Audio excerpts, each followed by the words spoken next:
이건 예종론에 관한 질문인데요. 제가 먼저 읽겠습니다.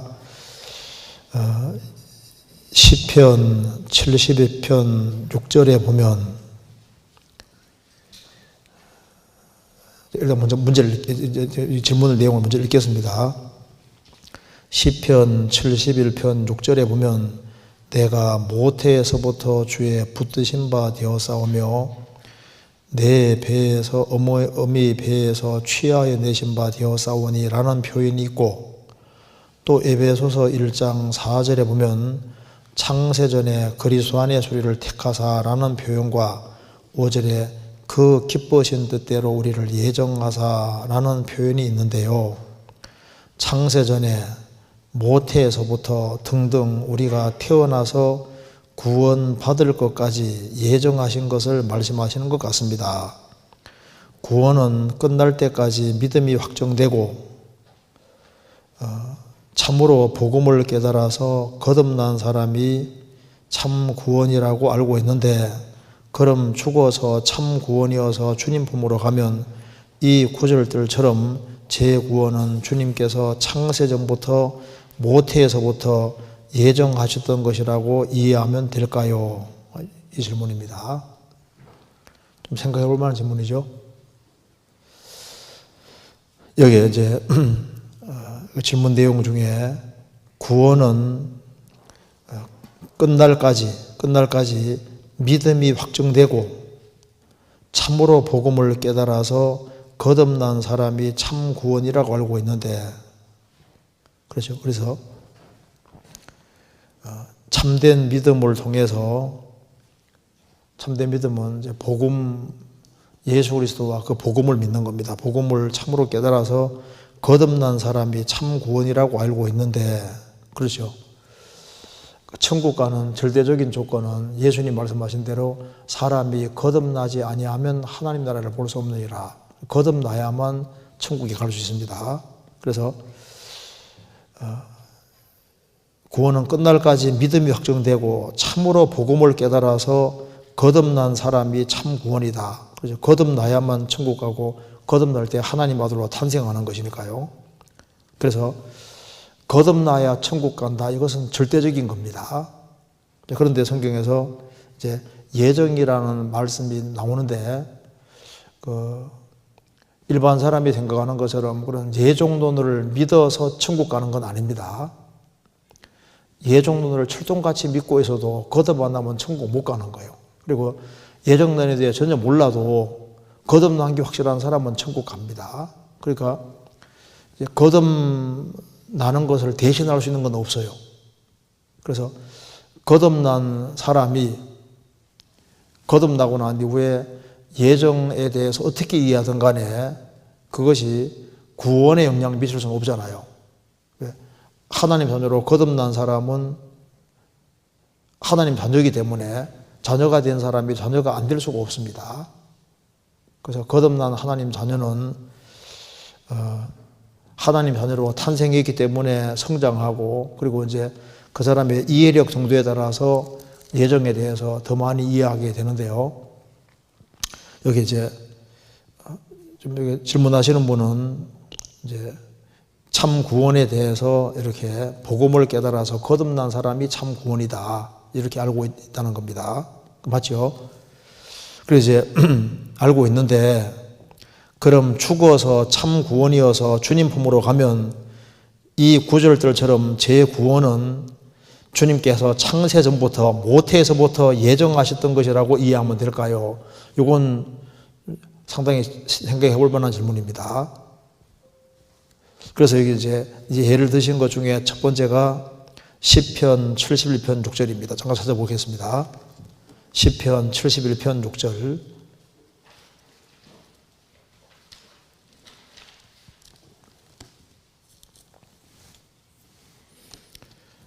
제가 5절부터 제가 읽겠습니다.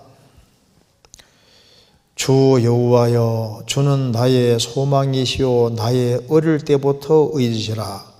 내가 모태에서부터 주의 붙드신 바 되었으며 내 어미 배에서 주의 취하여 내신 바 되었사오니 나는 항상 주를 찬송하리이다. 이 말씀에서 모태에서부터 주의 손이 붙으셨다고 했으니까 요 시편을 쓰는 사람이 이제 아마 다윗일 겁니다. 그러니까 이제 시편 기자를 하나님이 어머니 태에서부터 특정한 구절이 아니겠느냐, 특정한 구절로서 이제 이 구절을 취하는데 요건 조금 내용이 다릅니다. 먼저 요거 잠깐 접고 시편 22편 보시겠습니다. 시편 22편 9절에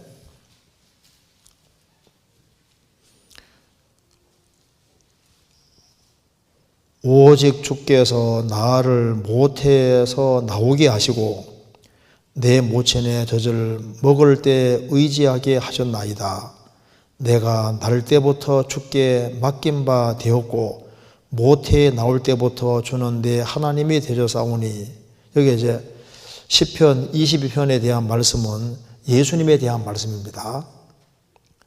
예수님은 하나님이 창세 전부터 예수님을 이제 통해서 구원을 할 계획을 세우셨고, 그리고 계획 속에서 마리아 태를 빌려서 예수님이 나게 되십니다. 그리고 여기 시편 22편에 대한 내용은 예수님에 대한 얘기이기 때문에 이제 요 구절과 시편 71편은 조금 다릅니다.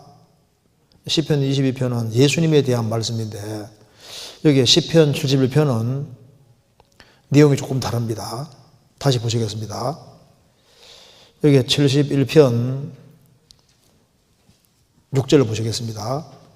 내가 모태에서부터 주의 붙드신 바 되었사오며 내 어미 배에서 주의 취하여 내신 바 되었사오니 나는 항상 주를 찬송하리이다. 17절 하나님이여 나를 어려서부터 교훈하셨으므로 내가 지금까지 주의 기사를 전하였나이다. 하나님이여 내가 늙어 백수가 될 때에도 나를 버리지 마시며 내가 주의 힘을 후대에 전하고 주의 능을 장대 모든 사람에게 전하기까지 나를 버리지 마소서. 여기 다윗은 이제 하나님께서 특별히 모태에서부터 특별히 특정했다고 하는 그런 것은 성경에 언급이 안 돼 있는 겁니다. 이것은 이제 다윗이 어릴 때부터 이제 부모님 통해서 신앙의 교육을 받고 또 지금까지 말씀을 쭉 전하는 가운데 하나님의 도우심 속에 살았습니다. 그래서 시편 71편 6절 9절은 자기의 신앙을 표현한 겁니다. 그래서 어머니 태에서 나를 조직하신 분도 하나님이시고, 그리고 어머니 태에서부터 이제 그 속에 태 속에 자라서 나오게 하고, 그리고 이제 신앙 교육을 받고 성장을 해서 이렇게 하나님 앞에 쓰임 받게 되는 이 모든 것이 정말 하나님의 은혜였다는 것을 말을 하면서 하나님이 나를 조직하시고 만드신 것도 하나님의 은혜고, 또 신앙의 부모에 연결되어서 신앙 교육을 받은 것도 은혜고, 그리고 이제 지금까지 하나님 말씀을 전하고 살게 되는 그 모든 것도 하나님의 은혜였다는 걸 얘기를 하면서 이 모든 것이 하나님의 손길이 있었다는 것을 이제 강조하는 거니까, 이제 이건 개인 특정을 말하는 구절이 아니라 과거 돌이켜 봤을 때 모든 것이 하나님의 은혜였다는 것을 말하면서 자기 신앙 고백을 표현하는 겁니다. 우리도 보세요. 우리도 이제 구원받고 나면은 우리가 한국에 태어나서, 그리고 이제 어떤 가정에 태어났든 간에 하나님이 태 속에서 나를 조직하셨고 만드셨고, 그리고 이런 모습으로 나고 싶어 난 것이 아니지 않습니까? 그래서 우리가 구원 받을 때도 보면은 과정을 생각해 봤을 때 구원 받기 전에도 하나님 교회에서 일해 오셨고, 그리고 태 속에서부터 나를 조직하시고 나를 만드시고 이런 모습으로 나도록 하신 분이 주님이지 않습니까? 그러니까 모든 것이 다 하나님의 은혜고 하나님의 사랑이고 축복이었다는 것을 말하는 구절이니까 이걸 가지고서 개인 특정의 구절로 사용하면 이건 안 되는 거예요. 이건 개인 특정의 얘기가 아닙니다. 그래서 성경에 보면 이새의 아들 다윗을 만나니 내 마음이 아픈 사람이라. 하나님은 일꾼을 찾고 계셨는데 다윗이 그 일꾼으로 합당하기 때문에 주님께서 일꾼으로 부르셨고 귀하게 사용하신 거예요. 하나님은 구원받지 아니한 모든 사람도 배후에서 하나님이 조직을 하셨고, 구원 안 받은 사람 배후에도 주님은 계속 일하시고 계시는 겁니다. 구원을 받은 사람은 살아있을 때 그걸 느끼는 거고, 구원 안 받은 사람은 심판대 앞에 섰을 때 그걸 깨닫게 되는 겁니다. 심판대 앞에 섰을 때 참 하나님이 어머니 태속에서 나를 조직하시고 이렇게 만들어주시고 구원받을 기회를 수도 없이 부여했는데 내가 끝까지 거절했다는 사실을 저 위에 가서 깨닫게 되는 것이고, 그리스도인들은 이제 살아가면서 과거를 돌이켜 봤을 때 모든 것이 은혜였다고 고백을 하는 겁니다. 이 구절은 이제 예정을 말하는 것이 아니고 돌이켜 봤을 때 모든 것이 은혜였다는 걸 고백하는 그 내용으로 보는 것이 더 맞을 겁니다. 성경에서 하나님께서 특정한 사람은 예외적으로 하나님이 아주 특별히 택했다는 말씀이 나와 있는데, 이제 그런 경우는 그 예외적인 경우입니다. 예외적으로 성경에서 어머니 태속에서부터 하나님이 특별하게 택한 사람이 있긴 있어요. 성경 찾아봅시다. 예레미야 1장.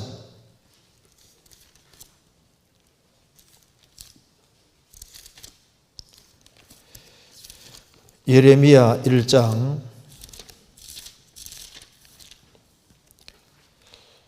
5절입니다. 4절부터 제가 읽겠습니다. 여호와의 말씀이 내게 임하니라 이르시되 내가 너를 복중에 짓기 전에 너를 알았고 내가 태에서 나오기 전에 너를 구별하였고 너를 열방의 선지자로 세우노라 하시기로. 자, 예레미야 같은 경우는 하나님 말씀했습니다. 내가 너를 복중에 짓기 전에 너를 알았고 내가 태에서 나오기 전에 하나님이 아예 선지자로 구별시켰다 그 말입니다. 너를 열방의 선지자로 세우노라 하시기로. 이건 아주 예외적인 경우입니다. 그래서 구약의 대표적으로 하나님이 태속에서부터 처음부터 딱 구별시킨 사람은 여기 예레미야 같은 경우, 또 신약시대 대표적인 사람은 바울 사도입니다. 갈라디아서 1장입니다. 1장 14절.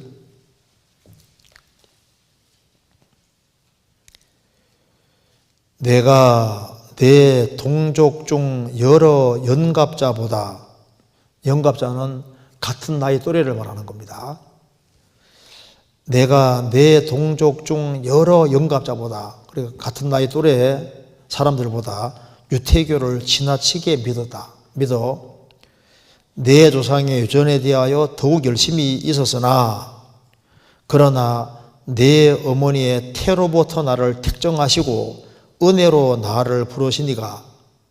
그러니까 어머니 태로부터 나를 택정하시고 특별하게 구별시켰습니다. 그래서 하나님께서는 아주 이방인 전도를 위해서 하나님이 특별하게 한 사람을 준비해 놓은 거예요. 그 바울 사도입니다. 구약 시대 때는 예레미야 같은 경우 하나님이 태속에서부터 주님 다 구별시킨 거예요.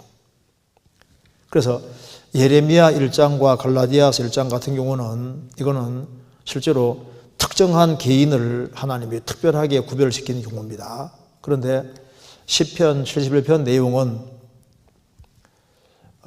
돌이켜봤을 때 모든 것이 하나님의 은혜이기 때문에 자기가 태속에서부터 지원받고 그리고 이제 그런 믿는 가정 속에서 이렇게 신앙적으로 교육받고 이렇게 해서 주님께 쓰임받는 걸 봤을 때 자기의 모든 것 자체가 다 하나님 은혜였다는 걸 표현하는 어떤 신앙 고백의 표현이지, 그걸 가지고서 특별한 특정의 구절로 사용하기는 어려울 겁니다.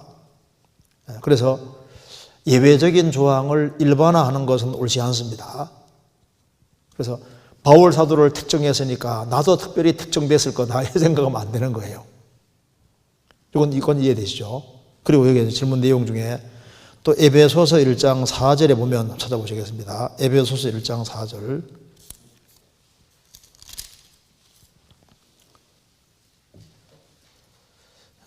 3절부터 제가 읽겠습니다.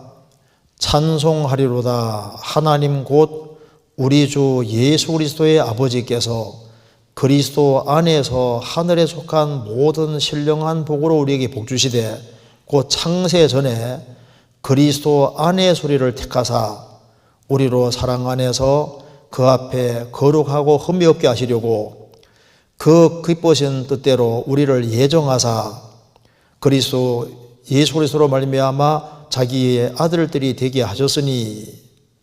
여기서 이제 질문 내용에 에베소서 1장 4절에 보면 창세전에 그리스도 안의 소리를 택하사라는 표현과 5절에 기쁘신 뜻대로 예정하사라는 표현이 있는데요. 창세전에 모태로부터 등등 우리가 태어나서 구원받을까지 예정하신 것을 말씀하시는 것 같습니다 하는 질문입니다. 여기에 창세전에, 여기 4절에 창세전에 그리스도 안의 소리를 택하사. 근데 이제 이런 걸 이해할 때 참 조심해야 됩니다. 먼저 두 가지를 조심해야 되는데, 창세전에 그리스도 안의 소리를 택하사. 제가 한번 적어 보겠습니다.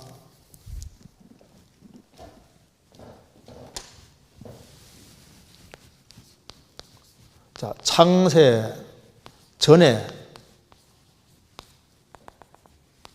자, 택하사. 여기 이제 두 가지를 아셔야 됩니다. 첫째, 여기 그리스도 안에서라는 말이 있고, 또 한 가지는 여기 13절 보시겠습니다.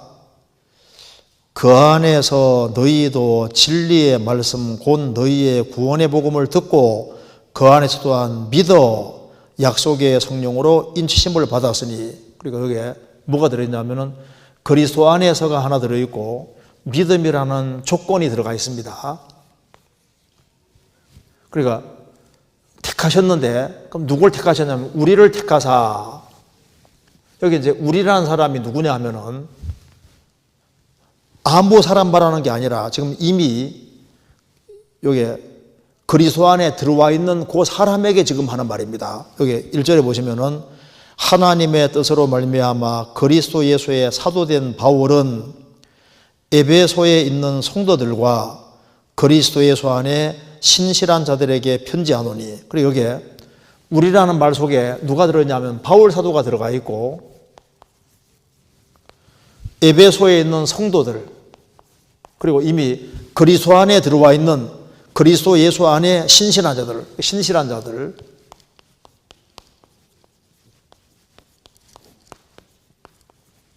그러니까 여기 우리라는 사람들은 누구냐 하면은 이미 성도가 된 사람에게, 저 거듭난 사람에게 지금 하는 말입니다. 거듭남.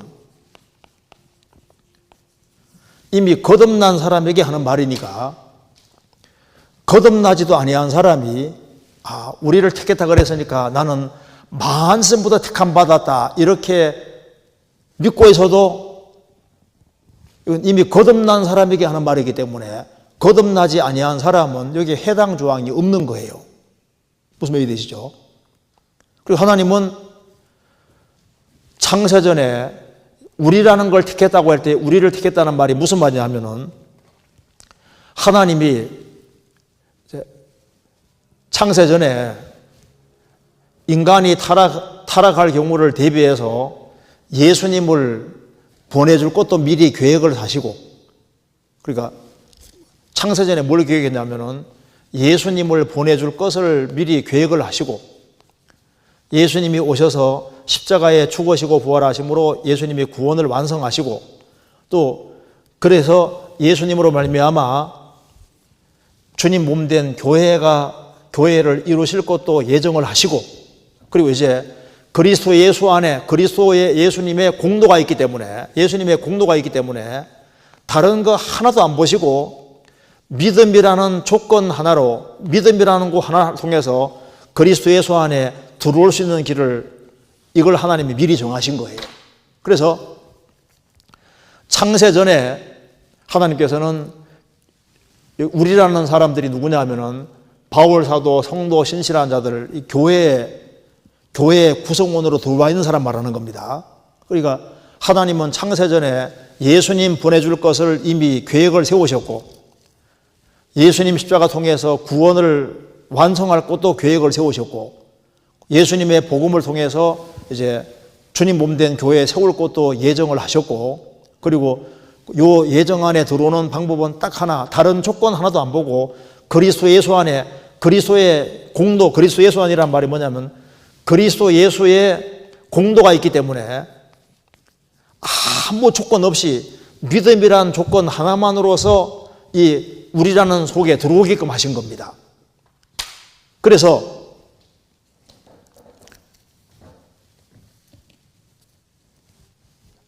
여기 이제 창세 전에 그리스도 안에서 택하셨다. 그러니까 항상 예정을 이해할 때는 어떻게 이해해야 되냐면은 예지 예정입니다. 먼저 예지가 먼저고 예지 예정인 거예요. 하나님은 미리 아시고 아심의 근거에서 정하시는데 요 사이에 뭐가 있냐 하면은 이제 예지 예정 사이에 뭐가 들어있냐 하면은 그리스도의 공로가 있기 때문에 인간 편에서는 반드시 복음 전해지는 과정에서 하나님께서 누가 복음을 받아들일지를 아시지 않습니까? 그러니까 예지 예정 사이에는 반드시 개인의 믿음이 있는 거니까 예정을 이해할 때는 반드시 뭘 생각해야 되냐 하면은 항상 예수님의 복음과 연결시켜서 이해해야만 이해할 수 있는 거예요. 만일 예지 예정을 이해할 때 하나님의 주권으로만 이해하면 큰 문제가 생기는 겁니다. 하나님께서 창세전에 특정한 얼마큼의 사람을 특별히 사랑해서 그 사람을 유도해서 그 사람만 믿게 하시고 예정 안에 들어오게 하신다면 큰일 나는 거예요. 그러면 성경 전체가 다 틀어지는 겁니다. 그래서 여기에 4절에 창세전에 그리스도 안의 수리를 택하사, 5절에 그 기뻐하신 뜻대로 우리를 예정하사 그리 예수 그리스도로 말미암아 자기의 아들들이 되게 하셨으니, 즉 그리고 예정 안에 들어오는 길은 조건이 딱 하나 있는데 복음을 받아들이는 그 조건이 하나 있다 그 말입니다. 조건. 그래서 하나님께서 택하셨다 이런 거 얘기 나올 때 항상 이걸 믿음과 연결시켜서 이해해야 됩니다. 그래서 전지전능이라는 것이 하나님이 전지하시고 그리고 예지하시고 미리 아시고 정하실 때 그 사이에 하나님께서는 반드시 인간이 회개하고 믿어야 된다는 그 전제에 근거해 가지고 예정이 안에 있는 것이지, 특정한 사람이 하나님께서 특별히 어떤 사람을 점지해 가지고 그렇게 해서 구원시키는 것으로 하면 큰일 나는 거예요. 성경에 그렇게 안 되어 있습니다. 그래서 성경은 누구든지 믿고 회개하고 믿으면은 예정 안에 들어올 수 있게 되어 있는 거예요. 그래서 하나님께서는 뭘 정하셨냐 하면은 창세 전에 예수님 보내줄 것을 미리 예정하셨고, 예수님 십자가 통해서 구원을 완성할 것도 미리 예정하셨고, 주님 몸된 교회 이루실 것도 미리 예정하셨고, 그리고 구원의 방법도 예정하셨다 그 말입니다. 그리스도의 공도가 있으니까. 그럼 예정 안에 들어오는 길은 뭐냐?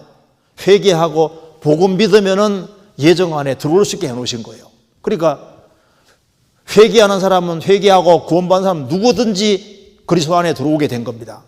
그래서 하나님이 창세전에 나만 특별히 생각해서 나만 특별히 사랑해서 그렇게 해서 믿게 하셨고 그렇게 해서 내가 구원받았다.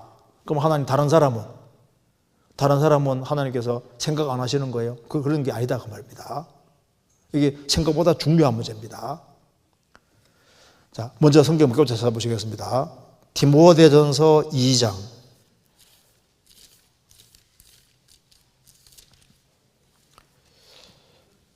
2장 4절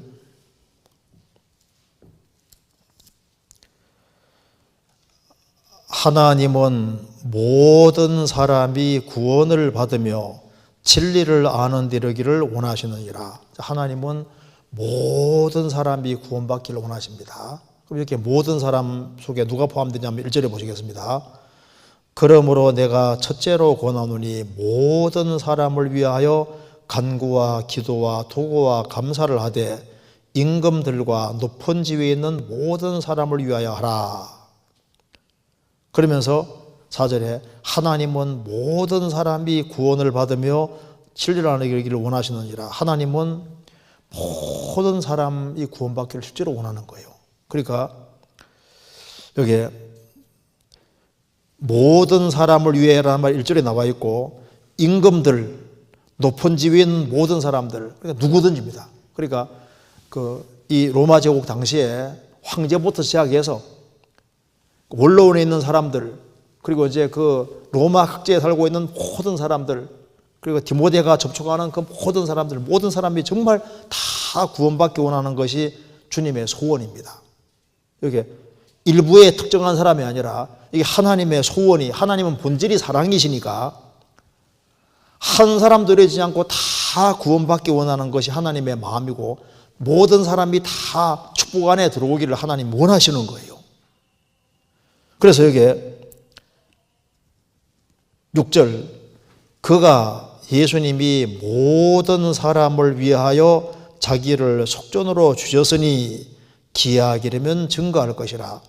예수님은 모든 사람을 위하여 자기를 속전으로 주셨습니다. 빚 갚듯이 십자가의 자신을 내어주신 겁니다. 누굴 위해서? 모든 사람을 위해서. 디도서 찾아보시겠습니다. 디도서 2장 11절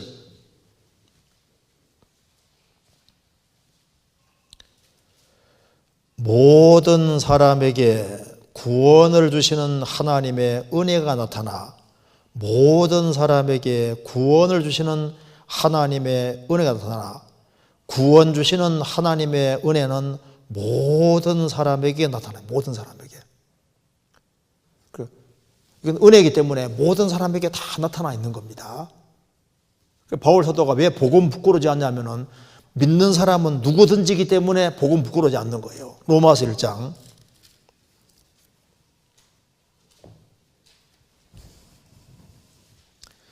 15절 그러므로 나는 할 수 있는 대로 로마에 있는 너희에게도 복음 전하기를 원하노라. 내가 복음을 부끄러워하지 아니하노니 이 복음은 모든 믿는 자에게 구원을 주시는 하나님의 능력이 됨이라. 첫째는 유대인에게요 또한 헬라인에게로다. 내가 왜 복음 부끄러지 않느냐? 이 복음은 모든 믿는 자에게 구원을 주시는 하나님의 능력이다. 하나님 백성이든 유대인이든 헬라인 이방인이든 관계없다 그 말입니다. 모든 믿는 사람, 믿는 사람은 누구든지인 거예요. 로마서 3장 22절 찾겠습니다.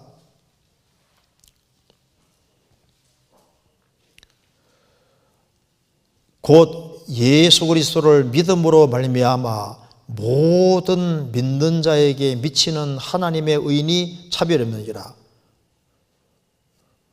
예수 그리스도를 믿음으로 말미암아 모든 믿는 자에게 효력이 미친다 그 말입니다. 하나님의 의인은 믿는 사람에게 효력이 미치게 되는데 모든 믿는 자, 믿으면 되는 거예요. 그래서 하나님이 특정한 사람만 미리 사랑해서 특정한 사람만 구원받도록 유도하시고 다른 사람은 유기하고 버린다면 그 성경 해석하는데 큰 문제가 생기는 겁니다. 그러면 하나님을 이상한 분으로 만드는 거예요. 하나님은 본질이 사랑이십니다. 요한복음 3장 보시겠습니다.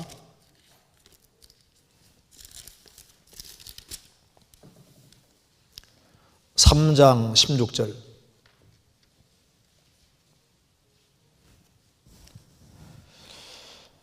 하나님이 세상을 이처럼 사랑하사 독생자를 주셨으니 이는 저를 믿는 자마다 멸망치 않고 영생을 얻게 하려 하심이니라.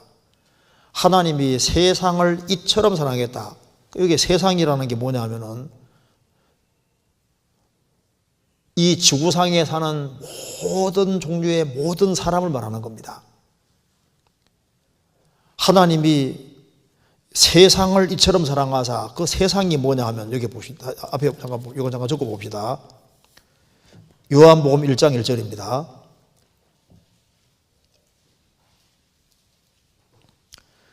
태초에 말씀이 계시니라. 이 말씀이 하나님과 함께 계셨으니 이 말씀은 곧 하나님이시니라. 그가 태초에 하나님과 함께 계셨고 만물이 그로 말미암아 지은 바 되었으니 지은 것이 하나도 그거 없이는 된 것이 없느니라. 태초에 말씀 로고스 예수님이 계시니라.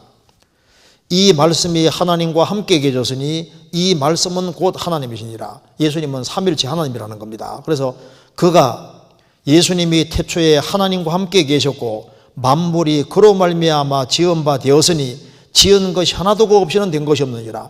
이 우주 만물을 직접 창조하신 것은 바로 말씀 예수님이라는 겁니다. 그러니까 성부가 성자 통해서 우주를 창조하신 거예요.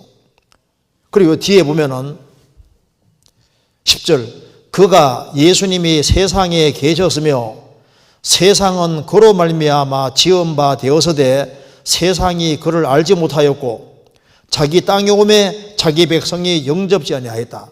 하나님 백성도 영접하지 않았고 세상을 직접 만드시고 세상 모든 사람 만드신 분인데 세상에 오셨는데 세상이 그를 알아보지 못했다. 하나님은 세상을 이처럼 사랑하사 독생자를 주셨으니 세상이 뭡니까? 지구상의 모든 사람인 거예요. 이는 저를 믿는 자마다 멸망치 않고 영생을 얻게 합니다. 그러니까 믿으면은 누구든지 멸망치 않고 영생 얻는 겁니다. 마태복음 11장입니다.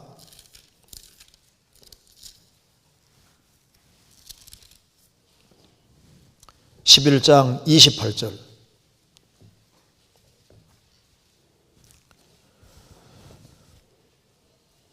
수고하고 무거운 짐진 자들아 다 내게로 오라. 내가 너희를 쉬게 하리라. 수고하고 무거운 짐자들아 다 내게로 오라. 수고하지 않는 사람이 없잖아요. 무거운 죄짐을 안 지는 사람이 없습니다. 답니다. 다 내게로 오라. 내가 너희를 쉬게 하리라. 그러니까 이루어지는 것은 택하지 않았기 때문에 이루어지는 게 아니라 안 믿기 때문에 이루어지는 거예요. 안 믿기 때문에. 그렇잖아요. 마태복음 25장 찾겠습니다.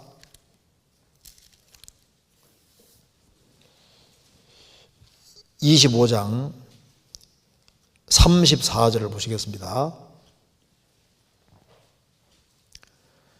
그때 임금이 그 오른편에 있는 자들에게 이르시되 내 아버지께 복받을 자들이여 나와 창세로부터 너희를 위하여 예비된 나라를 상속하라. 여기 제가 적어보겠습니다. 예수님이 오른편에 있는 자들에게 뭐라고 말씀하신다면은 창세로부터 너희를 위하여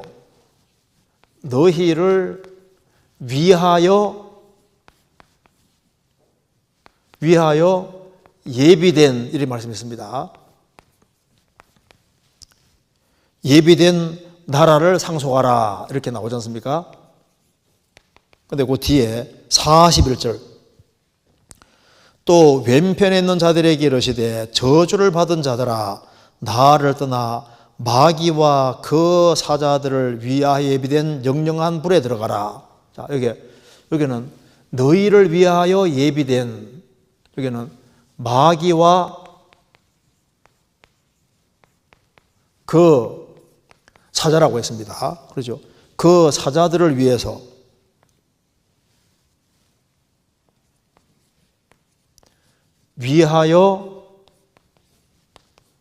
예비된, 이 문장 보시면 인생들 너희들을 위해서 하나님이 예비된 나라라고 했고 마귀와 그 사자들을 위해 예비된 영영한 물에 들어가라. 그러니까 그러면 왜 왼편에 있는 자들은 왜 영영한 물에 들어가게 되느냐 하면은 그 왼편에 있는 사람들을 위해서 원래 예비해 둔 것이 아니고 지옥은 마귀를 위해 예비해놨는데 왜 사람이 지옥을 가느냐? 끝까지 왼편을 택한 거예요. 끝까지 안 믿는 길을 택했기 때문에 지옥 가는 것이지, 하나님이 택하지 않았기 때문에 지옥 가는 게 아니라 끝까지 마귀 편을 택했기 때문에 자기가 지옥 가는 겁니다. 그렇잖아요. 그래서 예정이라고 하는 것은 반드시 하나님의 은혜와 사랑을 빼놓고, 하나님 은혜와 사랑을 빼놓고 오로지 하나님의 주권으로만 이해하면 안 된다 그 말입니다. 하나님은 주권 가지고 계시니까 하나님께서 야, 너 천국 가, 너 지옥 가, 이렇게 하나님의 주권을 하나님이 마음대로 행사하는 그런 주권이 아니고 인간의 관계에 대해서는 그게 아니다 그 말입니다. 하나님은 주권자인 동시에 본질이 사랑이시기 때문에 하나님은 한 사람도 이루어지는 것을 원치 않는 거예요. 그래서 이제 살아있을 때 구원을 받은 사람은 이제 살아가면서 하나님의 손길을 계속 느껴가는 겁니다. 그러니까 자신이 구원받은 것도 은혜요. 그리고 이제 신앙생활하는 모든 것도 은혜고, 참 내가 한국에 태어나서 이런 부모 아래 태어나고 이런 과정 통해서 구원받게 됐으니까, 그래서 참 모든 것이 하나님 은혜라고 하는 것을 표현하는 것인데, 구원을 안 받은 사람은 하나님이 안 도와주느냐? 구원 안 받은 사람도 주님이 도와주고 계시잖아요. 근데 그 사람들은 언제 깨닫냐면은 하나님이 끊임없이 그 사람 배후에서 사랑 베풀어 주시고 도와주셨는데 그걸 계속 무시하고 살았는데 저 위에 가서 심판대에 섰을 때 그걸 다 깨닫게 되는 겁니다. 성경 로마서 2장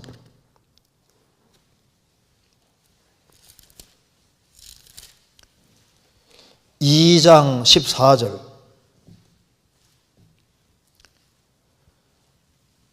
홍내가 2장 4절입니다. 2장 4절. 홍내가 하나님의 인자하심이 너를 인도하여 회개케 하심을 알지 못하여 그의 인자하심과 용납하심과 길이 참으심의 풍성함을 멸시하느뇨. 다만 내 고집과 회개치 아니한 마음을 따라 진노의 날 곧 하나님의 의로우신 판단이 나타나는 그날에 임할 진노를 내게 쌓는도다. 홍내가 하나님의 인자하심이, 하나님은 사랑으로 충만하신 분입니다. 인자하심이 너를 인도하여, 하나님은 사랑이 풍성하시니까 인자하심은 사람을 인도하는 것으로 나타납니다. 하나님은 너를 인도하여 회개케 하려고 하시는데 그 회개케 하심을 알지 못하여 하나님의 인자하심과 용납하심과 길이 참으심의 풍성함을 멸시하느뇨. 하나님은 그를 구원의 길로 인도하기 위해서 끊임없이 배후에 작업하고 노력하고 계시는데 그걸 계속 멸시하고 무시하고 고집을 부리니까 진도가 점점 쌓여가는데, 그래서 심판 앞에 서면은 하나님은 인자하신 분이고 하나님은 사랑으로 충만하신 분이기 때문에 인생 배후에서 나를 인도해서 회개시키려고 끊임없이 노력하셨는데 그걸 내가 계속 멸시했다는 사실을 저 위에서 깨닫게 되는 거예요.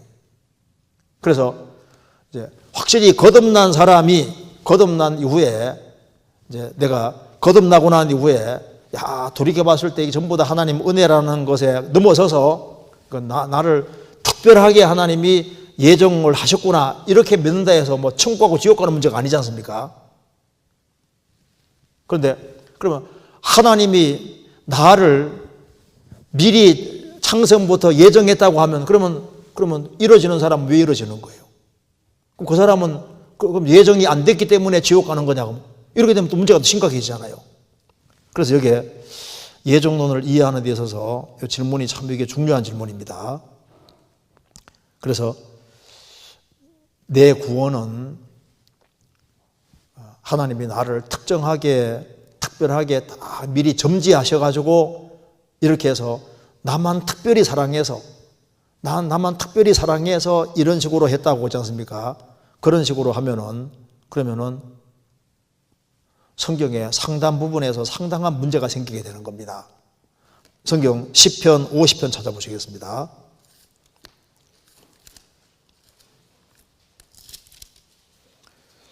50편 1절